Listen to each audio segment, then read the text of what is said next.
Tell me a little bit about what it was like to be an on-air personality on TV in the 80s. It's about your hair. It's probably still about your hair.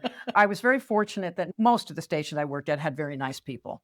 Yeah. So, and I always got hired by stations that were the lowest in the ratings in the town Mhm. because they figured it would be a shock factor. Right. We got a woman doing sports. Wow, Right. shocking.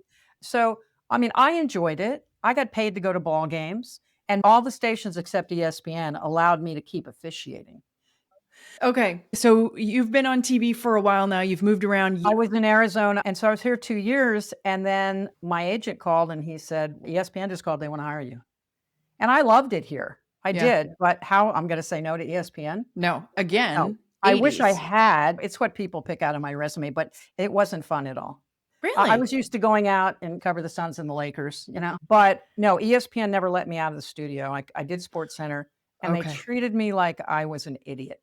Oh, They hired women because the government said you can't have a whole building full of white men, yeah. right? And that's what it was. Yeah. So they started hiring people that weren't white men.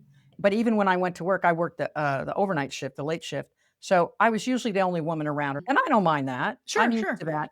But it was that they didn't expect me to know anything. Mm, When you do SportsCenter, you're lucky if you get to see your highlights before you go on the air. okay.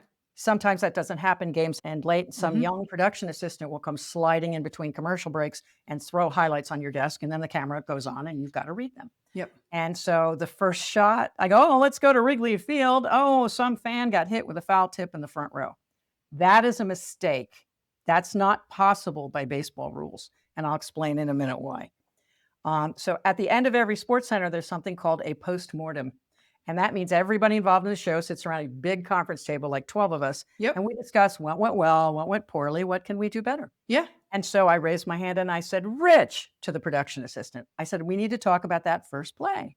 He goes, "You mean where the guy got hit with a foul tip in the front row?" I said, "Yes." I said, "That's not possible. A foul tip is a ball that goes from the bat to the catcher's glove. He catches it. It's a strike. It's a live ball. That means if someone's stealing home, they can do that. If it's a foul ball, it's a dead ball. It goes Right. into dead ball territory. Two entirely different things." Silence.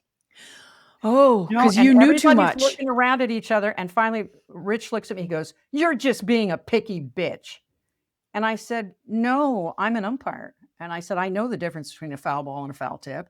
And the producer goes, "Well, is it really that big a deal?" I said, "Yes, it is. And ESPN should care."